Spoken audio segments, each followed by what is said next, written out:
Programang ito ay rated SPG. Striktong patnubay at gabay ng magulang ang kailangan. Maaaring may masiselang tema, lengguwahe, karahasan, sexual, horror o droga na hindi angkop sa mga bata. Buhay ni Zoe ang kabayaran sa lahat ng kasamaan ng inang si Moira. Alamin natin. Welcome back sa aking channel. Mga kaganapan sa abot kamay na pangarap. Napaka-intense nga ng mga kaganapan sa abot kamay na pangarap. Nagkakagulo na sa Apex dahil sa ginawa ni Moira. 5 inosenteng tao ang pinagpapatay kunwari ni Moira at pinadeliver ito sa mga pulis. Nagimbal si Annalyn nang makita ang mga bangkay na inilabas ng tauhan ni Moira. Naalala ni Annalyn na kasama ang ninang niyang si Josa sa mga taong pinili ni Moira para patayin. Nagpipiglas si Annalyn para lapitan ang bangkay na nilabas ng tauhan ni Moira. Ngunit pinigilan lang siya ng mga pulis. Laking gulat nila nang bumungad sa kanila ang mga tauhan ni Moira. Nagkaroon ng komosyon sa pagitan ng mga pulis at ng tauhan ni Moira. Niloko sila ni Moira. Hindi pinapatay ni Moira ang mga mahal sa buhay ni Annalyn. Bagkus ay inutusan niya lang ang tauhan niya na itago ang mga ito sa lugar na hindi makikita ng kahit na sino. Habang nagkakapalitan ng bala ng baril ang mga pulis at ang mga tauhan ni Moira, nakakuha ng tiyempo si Annalyn para makapasok sa loob ng Apex. Walang kamalay-malay sila Doc Ray, pati na rin ang mga pulis na nakapasok na sa loob ng Apex ang iniingatan nilang si Annalyn. Lakas loob na pumasok si Annalyn sa loob ng Apex. Nakita ni Annalyn si Doc Kim. Natuwa si Annalyn nang makita niyang buhay na buhay si Doc Kim. Hindi napigilan ni Annalyn ang emosyon. Napayakap siya kay Doc Kim. Tuwang-tuwa naman si Doc Kim nang makita si Annalyn. Ngunit pinigilan ni Doc Kim si Annalyn na pumasok sa loob at puntahan si Moira. Sinabi ni Doc Kim na hindi po pwedeng magpunta si Annalyn kay Moira dahil tuso si Moira. Alam ni Doc Kim na mapapahamak si Annalyn kapag pinuntahan niya si Moira. Sinabi ni Doc Kim na magtutulungan na lang silang dalawa ni Annalyn na iligtas isa-isa ang mga hostage ni Moira. Pumayag naman si Annalyn sa gustong mangyari ni Doc Kim. Sabay nilang ililigtas ang mga hostage ni Moira. Inumpisahan na nilang maghanap ng maililigtas nilang hostage. Nauna sila sa isang kwarto. Narinig ni Doc Kim na may nakabantay na tauhan ni Moira. Kaya kumuha ng tiyempo si Doc Kim na makapasok sa loob nito. Nakipagpambuno si Doc Kim sa tauhan ni Moira. Nang mapatumba na ni Doc Kim ang tauhan ni Moira, ay agad-agad nilang pinalabas ang mga hinostage ni Moira. Nagkaroon ulit ng battle sa pagitan ng tauhan ni Moira at Doc Kim.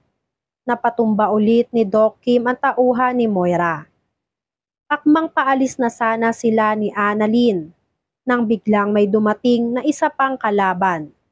Nakipagpambuno ulit si Doc Kim sa tauhan ni Moira at pinayuhan si Annalyn na umalis na muna at tumakas muna.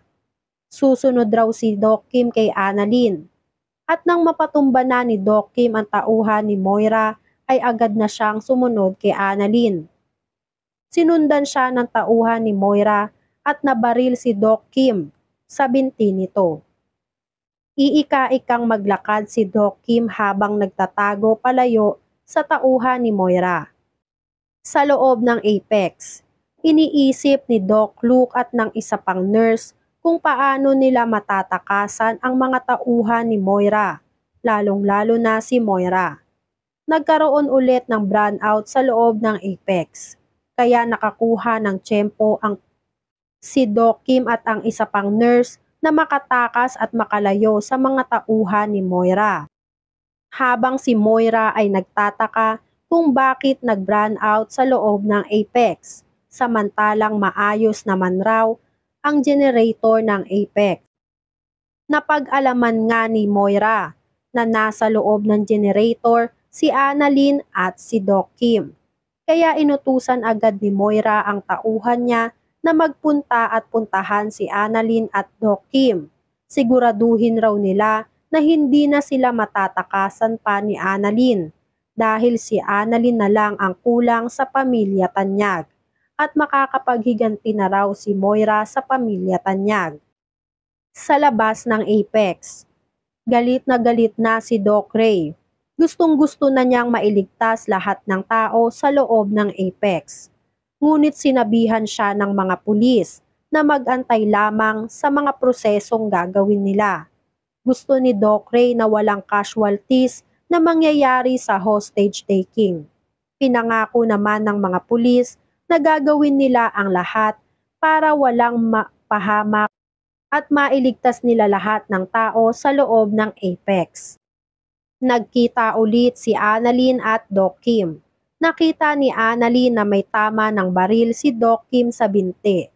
Kaya sinabihan ni Annalyn si Doc Kim na kailangang magamot ni Doc Kim. Ngunit mas pinili ni Doc Kim na kailangan nilang makaligtas dalawa ni Annalyn at makalayo sa tauhan ni Moira. Maya-maya ay bigla silang narinig ng tauhan ni Moira. Sinabi ng tauhan ni Moira na ang lakas raw ng bulungan nilang dalawa. Kaya mahuhuli rin silang dalawa.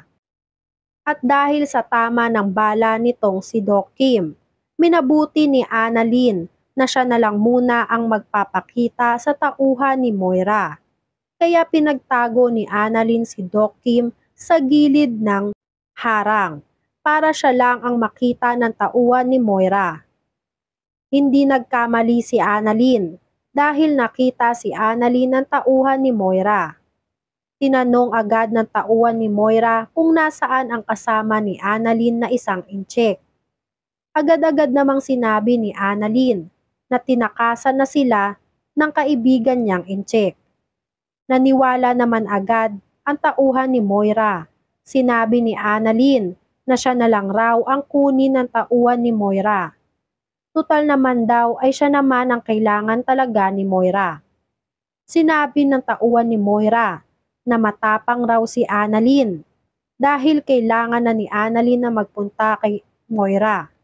Tiyak raw na matutuwa si Moira kapag nakita si Annalyn. Binitbit ng tauhan ni Moira papasok si Annalyn. Samantalang si Doc Kim naman ay inayos na ang kanyang sarili. Nagigilty nga si Doc Kim sa ginawa niya. Kung bakit siya pumayag sa gustong mangyari ni Annalyn. Mapapahamak patuloy ang buhay ni Annalyn nang hindi siya kasama. Makakaligtas kaya lahat ng tao sa loob ng Apex? O ito na ang huling pagkakataon o pagkikita ni Annalyn at Doc Kim? Yan nga ang mga kaganapan at mga dapat nating abangan dito sa Abot Kamay na Pangarap. Kung gusto nyo pa ng mga ganitong klaseng video ay mag-subscribe at i-like itong video na to. Maraming salamat po. I got you!